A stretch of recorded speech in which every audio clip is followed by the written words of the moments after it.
alaikum. Please like, share and subscribe. Thank you. Assalamu alaikum.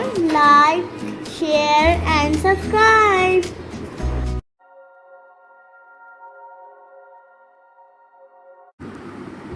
أعوذ بالله السميع العليم من الشيطان الرجيم من حمزه ونفخه ونفسه بسم الله الرحمن الرحيم ربي يسر ولا تعسر وتمم بالخير ربي زدني علما يسألك أهل الكتاب أن تنزل عليهم كتابا من السماء فقد سألوا موسى أكبر من ذلك فقالوا أرنا الله جهرة فأخذتهم الصاعقة بظلمهم ثم اتخذوا العجل من بعد ما جاءتهم البينات فعفونا عن ذلك وآتينا موسى سلطانا مبينا ورفعنا فوقهم الطور بميثاقهم وقلنا لهم ادخلوا الباب سجدا وقلنا لهم لا تعدوا في السبت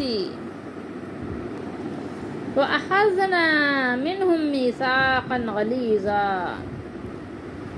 آیت نمبر یہ 153-154 ہے، 2 آیات مبارکہ ہیں سورۃ النساء کی، اور یہ 6واں سپارہ ہے۔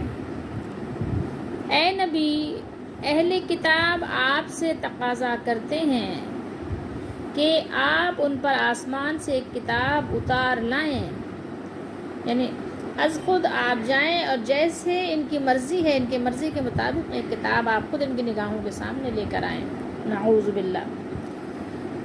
چنانچہ ان لوگوں نے موسیٰ سے اس سے بھی بڑا تقاضا کیا تھا، یعنی آپ سے تو یہی تقاضا ہے کہ آپ آسمان پر جا کر ایک کتاب لے آئیے جس کو ہم دیکھیں کہ ہاں آپ آسمان سے لے کر آ رہے ہیں، لیکن آپ نبی کریم صلی اللہ علیہ وسلم سے اللہ نے فرمایا کہ یہ کوئی آپ تعجب نہ کریں، یہ تو اس سے بھی بڑی بات کہہ چکے ہیں موسیٰ علیہ السلام سے، یعنی یہ وہی نسل ہے، ان کی تو یہ عادت میں شمار ہے، الٹے سیدھے تقاضے کرنا، الٹے سیدھے مطالبے کرنا، یہ ان کی فطرت میں شامل ہے، یہ ان کو اپنے آبا سے یعنی کہنا چاہیے کہ ودیت ہوئی ہے، ٹھیک ہے، ان سے ٹرانسفر ہوئی ہے ان کے اندر، تو یہ تو ان کی یعنی نیچر ہے، یہ اسی طرح کی باتیں کرتے ہیں، ان کو پتہ بھی نہیں ہوتا ہے، جیسے بے شعور ہو نا بچہ جس کو پتہ ہی نہیں کہ بولنا کب ہے اور کیا بولنا ہے بے موقع، تو وہی حال ان کا بھی ہے۔ تو موسیٰ علیہ السلام سے اتنی بڑی، اس سے بھی بڑی بہت بڑی بات کہہ چکے ہیں۔ کیا کہا ہے؟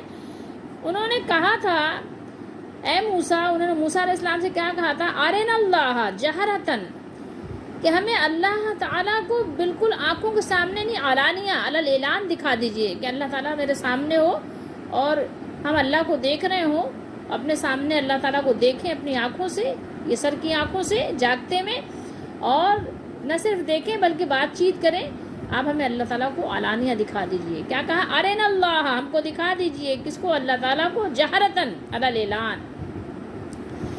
پھر ان کے ظلم کی وجہ سے، یہ ظلم کی بات تھی تو پکڑ لیا گیا ان سب کو، ٹھیک ہے، کس نے پکڑا، کیسے پکڑا، کس کے ذریعے سے پکڑا؟ ایک چیخ تھی، ایک پکار تھی، یہ صاعقہ جو ہے ایک ایسی آواز تھی جس سے ان کے دل ہی بند ہو گئے، جیسے ہو نا آپ کے سامنے کوئی فائرنگ ہو رہی ہو اگر، تو کیا ہوتا ہے اگر فائرنگ یا پٹاخے بہت خطرناک قسم کے جو بجاتے ہیں یہ بچے وغیرہ یا جو بھی، تو اس سے ہوتا ہے بعض اوقات نا آپ بالکل آپ کا دل جو ہے نا دھڑک جاتا ہے تیزی کے ساتھ، تو وہ ایسی صاعقہ، ایسی یعنی زبردست آواز آئی، اور یہ ہوا کہ ان کے ظلم کی وجہ سے انہوں نے اتنی بڑی یعنی ظالمانہ بات کہی تھی کہ اللہ تعالیٰ کو ہمیں علی اعلان دکھا دیجیے۔ ان کے ظلم کی وجہ سے کڑاکے کی بجلی، یہ صاعقے کی ترجمہ ہے، کڑاکے کی بجلی ان پر آ پڑی، ٹھیک ہے۔ پھر ان کے پاس کھلی نشانیاں آ جانے کے بعد انہوں نے بچڑے کو معبود بنا لیا، یعنی اتنا کچھ ہونے کے بعد پھر جو بعد والے بچے، کیونکہ بائی نیچر وہ تھے اسی فطرت پہ کہ سیدھی بات ماننی نہیں ہے، الٹے سیدھے بس سوالات، الٹے سیدھے مطالبات ان کو کرنا ہی ہوتے تھے، تو جو بعد میں بچے تھے ان کو کیا ہوا، انہوں نے کیا کیا؟ بچڑے کو معبود بنا لیا۔ یہ دیکھیے کیا ہے، ثم اتخذوا العجل، عجل کہتے ہیں بچڑا، ایک ہوتی گائے، ایک ہوتا ہے بچڑا نا، تو وہ بچڑا۔ اور بنایا کب انہوں نے؟ جب کہ ان کے پاس بینات آ گئی تھیں، ان کے پاس دلائل تھے، برہان، اس کے بعد انہوں نے ایسا کیا، ٹھیک ہے. ان کے پاس نبی بھی آ چکے تھے اور کتاب بھی آ چکی تھی اللہ کی طرف سے، یعنی کھلی نشانیاں آ جانے کے بعد انہوں نے بچڑے کو معبود بنا لیا، الہ بنا لیا.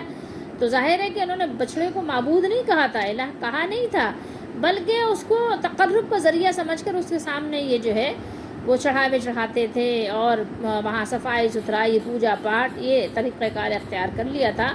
تو اس لیے ان کے ساتھ جو ہے اللہ تعالیٰ نے یہ معاملہ کیا، اور انہوں نے پھر بھی یہ اس طرح کی حرکتیں کی. پھر دیکھیے اللہ نے کیا فرمایا، فَعَفَوْنَ عَنْ ذَلِكَ، پھر اس پر بھی ہم نے انہیں معاف کر دیا. آپ دیکھیے اللہ کی غفور الرحیمی، تو اس کے باوجود بھی اللہ تعالیٰ نے فرمایا کہ ہم نے اس پر بھی ان کو معاف کر دیا، ان کو اس پر بھی معافی مل گئی، ان کو توبہ کی توفیق دی گئی کہ توبہ کر لو. اور جو توبہ کا طریقہ کار تھا وہ بیان ہوا ہے، سورہ بقرہ میں بھی بیان ہوا ہے، اور کہا کہ جو ہے ٹھیک ہے تمہیں معافی دے دی گئی. اس کے باوجود، یعنی اتنے بڑے جرائم کے باوجود بھی اللہ نے ان کو پھر معاف کر دیا. اور ہم نے موسیٰ کو کھلا غلبہ عطا کیا، سلطان مبین عطا کیا. وآتینا، ہم نے عطا کیا کس کو؟ موسیٰ علیہ السلام کو سلطان مبین، روشن، واضح، کھلا غلبہ عطا فرمایا.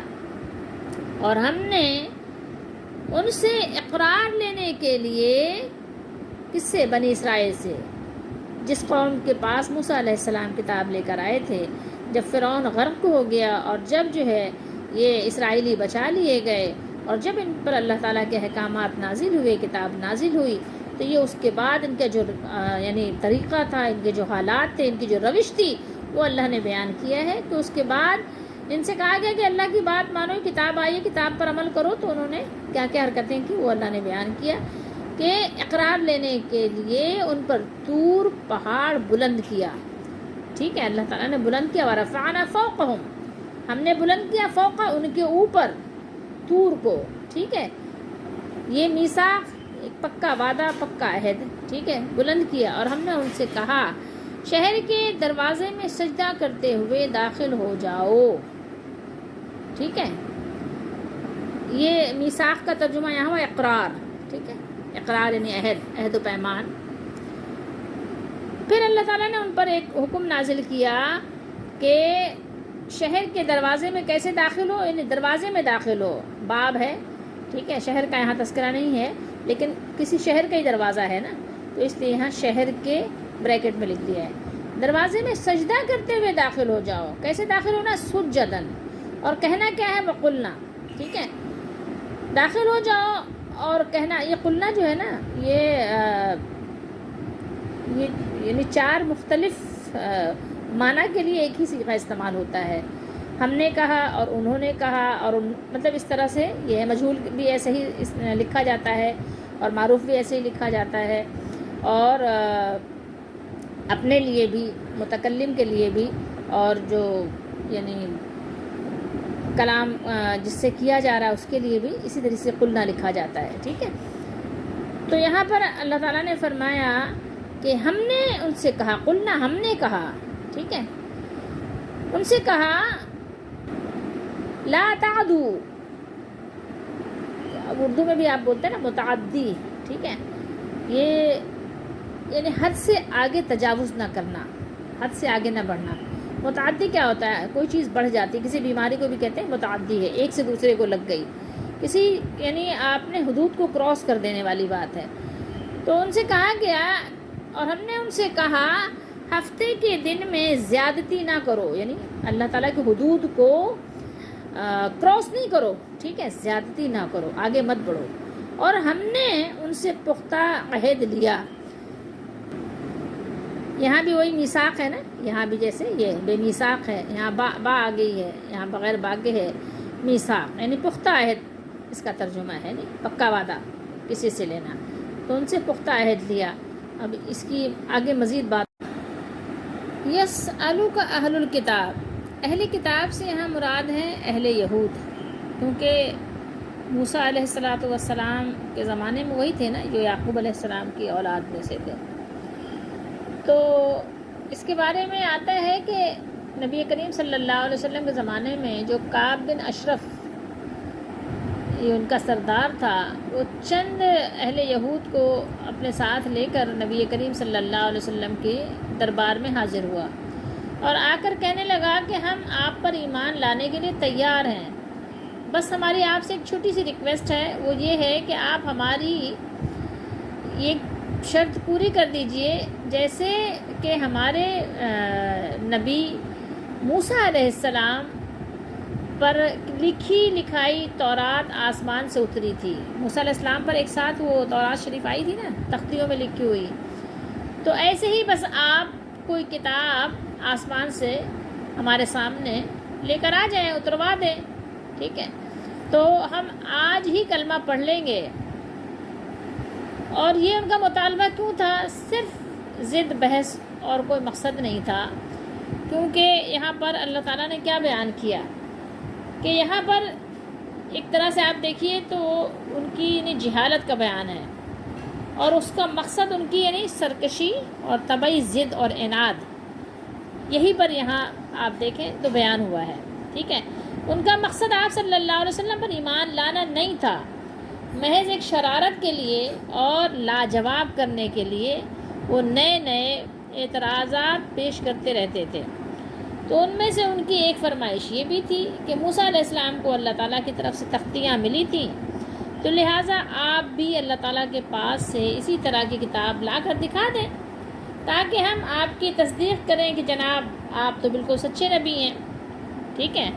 ویسے تو نعوذ باللہ ان کو یقین ہی نہیں ہے، اور آپ پر ایمان ہم لے آئیں، جیسی آپ کتاب لے کر آئیں گے ہم آپ پر ایمان لے آئیں گے۔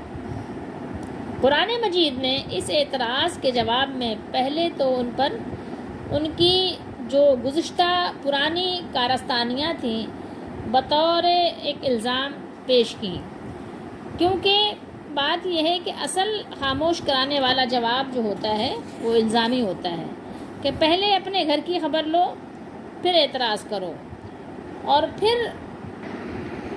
فرمایا فقد سألوا موسیٰ اکبر من ذالک، تمہاری اس فرمائش کے عین مطابق موسیٰ علیہ السلام کتاب لائے تو تم نے اس سے بڑا مطالبہ پیش کر دیا، یعنی یہ کہ ہمیں واضح طور پر سامنے اللہ تعالیٰ کا دیدار کراؤ۔ تو سورہ بقرہ میں یہ مضمون ہم پڑھ چکے ہیں، ٹھیک ہے؟ پھر اس سے بھی بڑی گستاخی یہ کی کہ بچڑے کو معبود بنا لیا، اس کی پوجا پاٹ شروع کر دی، لیکن اللہ تعالیٰ نے ارشاد فرمایا کہ مگر ہم نے تمہیں پھر بھی معاف کر دیا، اور تمہاری اس ضد عناد اور جہل کے باوجود موسیٰ علیہ السلام کو ہم نے غلبہ اور اقتدار عطا فرما دیا، اور تم لوگ ان کے حکم کی مخالفت نہیں کر سکے۔ اس آیت میں رسول اللہ صلی اللہ علیہ وآلہ وسلم کے لیے بھی بشارت ہے کہ آخر کار یہ ضد اور یہ عناد رکھنے والے مغلوب ہوں گے۔ غلبہ کس کا ہوگا؟ محمد رسول اللہ صلی اللہ علیہ وسلم اور آپ کے ساتھ والوں کا۔ اس کے بعد اللہ تعالیٰ نے ان کی دوسری جہالتوں کا بیان فرمایا۔ وَقُلْنَا لَهُمُ ادْخُلُوا الْبَابَ سُجَّدًا وَقُلْنَا لَهُمْ لَا تَعْدُوا فِي السَّبْتِ، یہ بیان ہم سورہ بقرہ میں پڑھ چکے ہیں۔ سورہ بقرہ میں آیت نمبر 58-59 پر اصحاب سبت، یعنی سبت کہتے ہیں ویسے ہفتے کے دن کو نا، سنیچر جس کو ہم کہتے ہیں، سیٹرڈے، ان لوگوں کو جو ہفتے کے دن شکار کرنے سے جو یہ مچھلیاں پکڑتے تھے اس سے منع کیا گیا تھا۔ تو یہ بھی پورا قصہ، پورا واقعہ سورہ بقرہ میں گزر چکا ہے، پھر آگے مزید آئے گا سورہ اعراف وغیرہ میں۔ سورہ بنی اسرائیل میں یہی مطالبہ سیم کفار قریش نے بھی رسول اللہ صلی اللہ علیہ وسلم کے سامنے پیش کیا تھا۔ انہوں نے کہا تھا وَقَالُوا لَن نُؤْمِنَ لَكَ حَتَّى تَفْجُرَ لَنَا مِنَ الْأَرْضِ يَنبُوعًا، اور کہنے لگے کہ ہم تو آپ پر ہرگز ایمان نہیں لائیں گے جب تک کہ آپ، یعنی آپ کہہ سکتے ہیں ان کی زبان میں، عجیب و غریب باتیں نہ کر کے دکھائیں، یا ہمارے لیے زمین سے چشمہ جاری نہ کر دیں۔ تو اس طرح کے مطالبے کفار قریش کے بھی تھے۔ یہ اللہ تعالیٰ نے یہاں پر بیان فرمایا کہ فقد سألوا موسیٰ اکبر من ذالک فقالوا ارنا اللہ جہرۃ فَأَخَذَتْهُمُ الصَّاعِقَةُ بِظُلْمِهِمْ، تو یہ موسیٰ سے اس سے بھی بڑی بڑی درخواستیں کر چکے ہیں. ان سے کہتے تھے ہمیں اللہ کو ظاہری آنکھوں سے دکھا دو. سو ان کے گناہ کی وجہ سے ان کو بجلی نے آ پکڑا. بجلی کی جو چمک ہوتی ہے نا، اس کی چمک سے، کڑک سے، بجلی کی ایک کڑک بھی ہوتی ہے نا، جو جیسے آپ آسمانوں پہ جب بارش ہوتی ہے تو سنتے ہیں، تو جس سے انسان کا دل بیٹھ جاتا ہے. کمزور دل لوگ جو ہے نا وہ گھر میں ہی بیٹھ جاتے ہیں، ایسا بھی ہے. ہم نے اپنے بچپن میں دیکھا تھا نا، ایک صاحب تھے کہ اگر بادل گرجنے لگے اور بجلی چمکنے لگے تو پھر وہ کہیں جا بھی رہے ہوتے تو واپس گھر آ جاتے تھے. تو ان کی سرکشی، بغاوت، ضد اور اناد کی وجہ سے ان کے ساتھ یہ معاملہ ہوا، جس کی تفصیل ہم سورہ بقرہ میں پڑھ چکے ہیں. اور انہوں نے کہا تھا وَإِذْ قُلْتُمْ يَا مُوسَىٰ لَن نُّؤْمِنَ لَكَ حَتَّىٰ نَرَى اللَّهَ جَاهْرَةً فَأَخَذَتْكُمُ الصَّاعِقَةُ وَأَنتُمْ تَنظُرُونَ. سورہ بقرہ میں ہم نے یہ پڑھا ہے نا، ثُمَّ بَعَثْنَاكُم مِّن بَعْدِ مَوْتِكُمْ لَعَلَّكُمْ تَشْكُرُونَ. اور جب تم نے کہا کہ اے موسیٰ، جب تک ہم اللہ کو سامنے نہ دیکھ لیں گے آپ پر ایمان نہیں لائیں گے. تو تم کو بجلی نے آ گھیرا اور تم دیکھ رہے تھے، پھر موت آ جانے کے بعد ہم نے تم کو ازسر نو یعنی دوبارہ زندہ کر دیا تاکہ تم شکر کرو. یہ آپ سورہ بقرہ میں پڑھ سکتے ہیں، آیت نمبر 55 اور 56 میں. اور پھر آگے اللہ تعالیٰ نے ارشاد فرمایا ثم اتخذتم العجل من بعد ما جاءتهم البینات. یہاں پر عجل کہتے ہیں بچڑے کو. پھر ان کے پاس کھلی نشانیاں آ جانے کے باوجود وہ بچڑے کو الہ یا معبود بنا بیٹھے، اس کی پوجا پاٹ کرنے لگے، اس سے منتیں ماننے لگے، وہاں چڑھاوے چڑھانے لگے. ٹھیک ہے، تو اگرچہ بلاد مصر میں موسیٰ علیہ السلام کے ہاتھوں وہ کھلی نشانیاں اور زبردست دلائل دیکھ چکے تھے. دریا میں، سمندر میں راستہ بن جانا کوئی معمولی بات تھی. فرعون کا اتنے بڑے لشکر کو ساتھ لے کر ڈوب جانا، غرق ہو جانا اور بنی اسرائیل کا بچا لیا جانا، یہ کوئی معمولی باتیں تھیں. یہ انہوں نے اپنی آنکھوں سے مشاہدہ کیا تھا. تو اللہ تعالیٰ نے ان کی آنکھوں کے سامنے ان کے دشمن فرعون کو اور اس کے تمام لشکر کو سمندر میں غرق کر دیا تھا اور انہیں سمندر سے صحیح سلامت پار کر دیا تھا. مگر سمندر پار کرنے کے بعد ابھی تھوڑی دور ہی گئے تھے کہ ان کا جب ایسے لوگوں کے پاس سے گزر ہوا جو اپنے بتوں کی عبادت کرتے تھے تو یہ کہنے لگے کہ یعنی جیسے ان لوگوں کے معبود ہیں ہمارے لیے بھی ایک معبود بنا دیجئے، ایک معبود مقرر کر دو. موسیٰ علیہ السلام سے یہ مطالبہ انہوں نے کیا. یعنی ان کی کم عقلی کا اللہ تعالیٰ نے جگہ جگہ قرآن مجید میں بیان فرمایا ہے. اور سورہ اعراف اور سورہ طٰہٰ میں ان کا بچڑے کو معبود بنانے کا قصہ تفصیل کے ساتھ بیان کیا گیا ہے کہ حضرت موسیٰ علیہ السلام جب اللہ تعالیٰ سے مناجات کے لیے تشریف لے جانے کے بعد لوٹے تو انہوں نے بچڑے کو معبود بنانے کا یہ بھیانک جرم دیکھا، جس سے توبہ کی. اللہ تعالیٰ نے یہ صورت قرار دی کہ جس نے بچڑے کی پوجا نہیں کی وہ اس کو قتل کر دے، جس نے بچڑے کی پوجا کی ہے اس کو. ٹھیک ہے، اسی طرح انہوں نے آپس میں ایک دوسرے کو قتل کیا. یہ ان کی توبہ کی اللہ تعالیٰ نے ایک تدبیر رکھی، طریقہ رکھا. پھر اللہ تعالیٰ نے انہیں زندہ کر دیا جیسا کہ اللہ تعالیٰ نے فرمایا فَعَفَوْنَ عَنْ ذَلِكَ وَآتَيْنَا مُوسَىٰ سُلْطَانًا مُبِينًا. تو اس سے بھی ہم نے درگزر کی اور موسیٰ کو صریح کھلا ہوا یعنی غلبہ دیا. اس کے بعد ارشاد فرمایا وَرَفَعْنَا فَوْقَهُمُ الطُّورَ بِمِيثَاقِهِمْ. اور ان سے عہد لینے کے لیے ہم نے ان پر کوہ طور اٹھا کر کھڑا کیا. اور یہ اس وقت کی بات ہے جب انہوں نے تورات کے احکام کی پابندی کرنے سے انکار کر دیا تھا. انہوں نے تو یعنی علی الاعلان کہہ دیا کہ بھائی یہ مشکل بات ہے، اس کو ہم نہیں مان سکتے. ٹھیک ہے، جو آسان باتیں وہ تو ہم عمل کریں گے لیکن جو مشکل ہے وہ ہم نہیں کر سکتے. تو غور کرنے کی بات ہے. ہم تو زبان سے ہمارے ہاں بہت سے لوگ نہیں کہتے، بہت سے لوگ تو کہہ بھی دیتے ہیں، لیکن عمل ہمارا بھی ایسے ہی ہے. جو آسان باتیں اس کو مان لیتے ہیں اور جو نفس پر گرا گزرتی ہے، جو ہمیں مشکل لگتی ہے، اس کو ہم بھی چھوڑ دیتے ہیں. اللہ تعالیٰ ہم سب کو ہدایت عطا فرمائے. اور موسیٰ علیہ السلام جس دین و شریعت کو لائے تھے اس کی حکم عدولی ان سے ظاہر ہو رہی تھی. تو اللہ تعالیٰ نے ان کے سروں پر پہاڑ کو بلند کر دیا، ان کے اوپر پہاڑ کو جیسے چھت نہیں ہوتی ایسے ان کے اوپر چھت کی طرح پہاڑ کو کر دے، جیسے آپ کے کمرے کی آپ کے گھر کی چھت ہوتی ہے۔ اور ان سے کہا گیا کہ اللہ تعالیٰ کے احکام کو مانو، تو انہوں نے ماننا شروع کر دیا، ٹھیک ہے۔ وہ پہاڑ کو دیکھتے جاتے تھے کہ ان کے اوپر سروں کے اوپر کھڑا ہوا ہے پہاڑ، بلند ہے، اور اللہ تعالیٰ کے حضور سجدہ ریز ہو گئے، سجدہ کرنے لگ گئے، ٹھیک ہے، مگر حالت سجدے میں بھی اپنے سروں کے اوپر کی طرف دیکھ رہے ہوتے تھے۔ یعنی یہ سجدے میں آپ نہ کیا کریں، ایک کونے سے اپنی آنکھ نکالیں اور اوپر کی طرف دیکھنے لگ جائیں، تو اسی طریقے سے ان کا بھی حال تھا کہ کہیں پہاڑ ان پر گر نہ جائے، دیکھتے جاتے تھے، ٹھیک ہے، کہ پہاڑ اگر ہٹ جائے چلا جائے تو پھر ویسے ہی سرکش ہو جائیں۔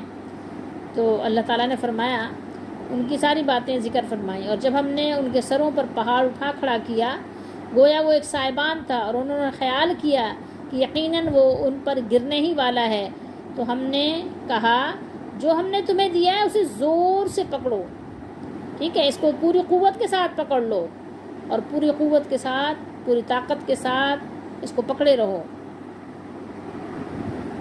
اور اس کے علاوہ اللہ نے یہ حکم بھی ان کو دیا کہ جب شہر کے دروازے میں داخل ہونا تو سجدہ کرتے ہوئے داخل ہونا۔ انہیں جس قول و فعل کا حکم دیا گیا تھا اس کی انہوں نے مخالفت کی، بدل دیا۔ جیسے آج آپ دیکھ لیں، نبی کریم صلی اللہ علیہ وسلم نے فرمایا بھی کہ جیسے کہ ان لوگوں نے کیا تھا نا، تم بھی ان کے قدم بقدم ایسے ہی چلو گے، ان کے نقش قدم پہ چلنے میں تم ذرا بھی کمی نہیں کرو گے، جیسے پاؤں کی دو جوتیاں ایک جیسی ہوتی ہیں ایسے ہی کہ تمہارا بھی حال ہوگا، بالکل دونوں ایک جیسے ہی ہو جاؤ گے۔ آج دیکھ لیں کہ کیا حال ہے، ٹھیک ہے، تو انہوں نے بھی خوب مخالفت کی، اور جب وہ داخل ہوئے، کہا جاتا ہے کہ وہ بیت المقدس کے دروازے میں یعنی جب داخل ہوئے تو ان کو سجدہ کرنے کا حکم ہوا تھا، تو لیکن انہوں نے کیا کیا، وہ سرین کے بل داخل ہوئے۔ ان سے کہا گیا تھا کہ حتتن کہنا، تو انہوں نے کیا کیا، انہوں نے کہا کہ حبتن، یہ کہتے ہوئے داخل ہوئے۔ یہود نے اپنے لیے ہفتے کا دن، اور نصارہ نے اپنے لیے اتوار کا دن، اور محمد رسول اللہ صلی اللہ تعالیٰ علیہ وآلہ وسلم کو اللہ تعالیٰ نے جمعہ کا دن، یعنی ایک خصوصی اس میں اللہ تعالیٰ کی طرف سے یعنی ایک رحمت ہے، جیسے جمعے کے دن ہے، جمعے کی نماز کا اہتمام کرنا ہے، اس کا خطبہ سننا ہے، تو ایسے ہی ان لوگوں کے لیے ہفتہ اتوار دیا گیا تھا۔ تو ان سے کہا گیا کہ ہفتے کے دن مچھلیاں پکڑنے، شکار کرنے وغیرہ سے یعنی تھوڑا سا احتیاط کرنا، یعنی ہم نے انہیں صریح حکم کیا کہ ہفتے کے دن کی حفاظت کرنا، اور اللہ تعالیٰ نے جو حرام کیا ہے اس کی حرمت پامال نہ کرنا، جب تک اس کا حکم برقرار رہے، جب تک اللہ تعالیٰ کا یہ حکم رہے۔ جب اگر حکم میں تبدیلی آ جائے تو ٹھیک ہے، لیکن انہوں نے کیا کیا، اور اللہ تعالیٰ نے یہ بھی فرمایا کہ ہم نے ان سے مضبوط عہد لیا، ٹھیک ہے، پختہ اور مضبوط اللہ تعالیٰ نے ان سے وعدہ لیا، مگر انہوں نے اس پختہ عہد کی مخالفت کی، نافرمانی کی، اور اللہ تعالیٰ نے جو حرام کیا اس کے ارتکاب کے لیے حیلہ سازی سے کام لیا، ٹھیک ہے۔ ان آیات مبارکہ کا پچھلی آیت مبارکہ سے ربط یہ ہے کہ جو اس سے پہلے آیات تھیں اس میں اہل یہود یا اور جو اللہ تعالیٰ کے نافرمان لوگ تھے ان کی بد اعتقادیوں کا اللہ تعالیٰ نے ذکر فرمایا، اور ان کا ذکر کر کے ان کی مذمت بھی مذکور ہے وہاں پر، اور ان آیات میں بھی ان کی کچھ دوسری خراب حرکتوں کی ایک طویل فہرست، اور ان قباحتوں کی جو بنا کہیں یا بنیاد پر ان کے عذاب و سزا کا ذکر ہے، اور یہ سلسلہ دور تک ابھی چلا گیا ہے، ٹھیک ہے۔ لیکن ایک چیز یاد رکھیں کہ یہ سارے معاملات کب ہوتے ہیں کہ جب انسان دنیا سے محبت کرنے لگ جاتا ہے۔ دنیا کی محبت جو ہے وہ تمام خرابیوں کی جڑ ہے۔ دنیا کی محبت کی وجہ سے انسان آہستہ آہستہ آخرت پر اس کا یقین، اس کا ایمان کمزور ہو جاتا ہے، آخرت کی طرف اس کی توجہ باقی نہیں رہتی، اور یہی وجہ ہے کہ یہ کرتے کرتے کرتے انسان یہاں تک پہنچ جاتا ہے، یا اس کی حالت اتنی پست ہو جاتی ہے کہ جو اللہ کے چنے ہوئے ہیں، سب سے زیادہ معزز و مکرم ہستیاں اور بزرگ ہیں، ان کو بھی ایذا اور تکلیف دینے سے باز نہیں آتے۔ تو یہ قوم جو تھی اس قوم کا بھی یہی حال تھا، اس کی بھی ایسی حالت تھی کہ اللہ کے رسولوں کو ستاتی رہتی تھی اور اللہ تعالیٰ کے خلاف بغاوت کرنے کے لیے بڑی سے بڑی حرکت بھی کر گزرتی۔ ان آیات مبارکہ کو بغور مطالعہ کریں، بار بار اس کی تلاوت کریں، بار بار اس کا ترجمہ پڑھیں اور بار بار اس پہ غور کریں کہ ہمارے اندر یہ بیماریاں، یہ خرابیاں کس حد تک ہیں۔ ہمیں چاہیے کہ ہم بھی اپنے ان بیماریوں کو دور کریں، ورنہ یاد رکھیں کہ نہ اللہ تعالیٰ سے ان کی کوئی رشتہ داری تھی اور نہ ہماری کوئی رشتہ داری ہے۔ بندوں کا معاملہ اللہ تعالیٰ کے ساتھ بندگی پر موقوف ہے، فرما برداری پر موقوف ہے۔ اللہ تعالیٰ اپنے یعنی سب بندوں کے ساتھ، تمام بندوں کے ساتھ احسان اور اللہ تعالیٰ درگزر اور معافی کا معاملہ فرماتے ہیں، لیکن دیکھنا تو مجھے اور آپ کو ہے کہ ہم اللہ تعالیٰ کی رحمت اور اس کے درگزر کو کتنا یعنی اس بات کا اپنے آپ کو حقدار بناتے ہیں کہ ہمیں بھی اللہ تعالیٰ معاف فرما دے، ہمیں درگزر کے ساتھ ہمارے ساتھ معاملہ فرمائے۔ ہمیں دیکھنا ہے، دیکھیں اللہ تعالیٰ نے تو بار بار بڑے بڑے گناہوں کو بھی معاف فرما دیا۔ دیکھیں یہاں پر بھی اللہ نے فرمایا فَعَفَوْنَ عَنْ ذَلِكَ، اللہ تعالیٰ نے ان کے اس معاملے کو بھی معاف کر دیا۔ بڑے بڑے گناہوں کے باوجود بھی اللہ تعالیٰ نے ان کو توبہ کی توفیق دی، توبہ کا پورا موقع فراہم کیا۔ تو ہمیں بھی چاہیے کہ اگر ہم سے بھی کوئی غلطی سرزد ہو جائے، کوئی گناہ ہو جائے، کوئی بھول چوک ہو جائے تو فوراً توبہ کریں، نہ تو ضدی بنیں اور نہ ہی اسلام میں الٹے سیدھے مطالبے کریں۔ ہمارا کام کیا ہے؟ ایک فرما بردار غلام کی طرح ہونا چاہیے کہ جب ہم سے کسی بھی چیز کا مطالبہ کیا جائے تو ہم کیا کریں؟ جیسے کہ انبیاء علیہ السلام کا طریقہ اللہ نے ذکر کیا ہے اور ابراہیم علیہ السلام کا طریقہ، کیا کہیں کہ جی ہم نے اپنا یعنی سر جھکا دیا، ہم نے اپنی گردن رکھ دی، ہم فرما بردار ہو گئے، بس ہم نے بات مان لی۔ تو ہمیں یہ روش اختیار کرنی چاہیے، ہمیں خواہ مخواہ کے سوالات اسلام میں نہیں کرنے چاہیے۔ خواہ مخواہ کے سوالات، فضول باتیں، بہت سے لوگ فضول باتیں کرتے ہیں۔ اب کچھ لوگوں کو کچھ نہیں ملتا تو کیا کہتے ہیں کہ اچھا یہ بتائیے کہ کچھ لوگ اگر کافر پیدا ہوئے، کافر محلے میں پیدا ہوئے، کافر علاقے میں پیدا ہوئے، ان کو جو ہے اسلام کا پیغام نہیں پہنچا تو پھر ان کا کیا قصور ہے؟ اب اس طرح کے سوال کر کے آپ کیا کہنا چاہتے ہیں، کیا بتانا چاہتے ہیں؟ بھائی ان کا قصور یہ ہے کہ انہوں نے دنیا کی ساری چیزیں سیکھیں، ان کو اللہ نے کیا اتنی عقل نہیں دی ہے کہ وہ اپنے مالک کو پہچاننے کی کوشش کریں؟ کیا انہوں نے دنیا میں لوگوں کو مرتے ہوئے نہیں دیکھا؟ کیا انہوں نے دنیا میں لوگوں کی پیدائش نہیں دیکھی؟ کیا انہوں نے بیماری، صحت نہیں دیکھی؟ تو یہ چیزیں کافی نہیں ہیں کیا؟ ایک عقل و شعور رکھنے والے کے لیے چیزیں کافی ہیں۔ ہاں اگر کوئی پاگل ہے، کسی کے پاس دماغ ہے نہیں اور اگر ہے بھی تو کام ہی نہیں کرتا، تو پھر ظاہر ہے کہ پھر اس سے اللہ تعالیٰ تفتیش نہیں کریں گے۔ ٹھیک ہے، جب ہے ہی پاگل نا، جب پاگل ہے تو پھر ظاہر ہے پھر اس کے لیے قلم جو ہے وہ اٹھا لیا گیا ہے۔ لیکن اگر کسی کے پاس عقل ہے اور اپنی دنیا کے تمام کام کو وہ بہت طریقے اور سلامتی اور درستی کے ساتھ انجام دے رہا ہے تو آخرت کے معاملے میں ایسے باولے کیوں بن جاتے ہیں؟ تو اس طرح کے فضول سوالات سے بچنا چاہیے، کہیں ایسا نہ ہو کہ اللہ کی ناراضگی مول لیں اور اللہ کو ناراض کر دیں۔ تو فضول سوالوں سے منع بھی کیا گیا۔ نبی کریم صلی اللہ علیہ وسلم نے فرمایا کہ تم سے پہلے کی قومیں جو ہیں یہ فضول قسم کے سوالات کی وجہ سے ہلاک کر دی گئیں۔ تو ہمیں دین اسلام میں فضول طرح کے سوالات سے اپنے آپ کو بچانا چاہیے۔ یہ کتاب قرآن مجید، اس میں اللہ تعالیٰ نے شروع ہی میں ارشاد فرما دیا ذالک الکتاب لا ریب فیہ، یہ اللہ کی کتاب ہے، اس میں کوئی شک نہیں ہے، اس میں کوئی ریب نہیں ہے، کوئی شک نہیں ہے۔ ھدی للمتقین، یہ متقیوں کے لیے ہدایت ہے، جو متقین ہیں اس سے ہدایت پکڑتے ہیں، اور باقی تو ظاہر ہے تو وہ پھر اسی طرح کے معاملات کرتے ہیں جیسے کہ اللہ نے یہاں ذکر فرمایا ہے۔ اور اللہ نے ارشاد فرمایا ان ھذا القرآن یہدی للتی ہی اقوم، فرمایا ہے کہ حقیقت یہ ہے کہ یہ قرآن وہ راستہ دکھاتا ہے، وہ راہ بتاتا ہے جو بالکل سیدھی ہے، بالکل سیدھی، اس سے زیادہ سیدھا راستہ کوئی نہیں بتا سکتا۔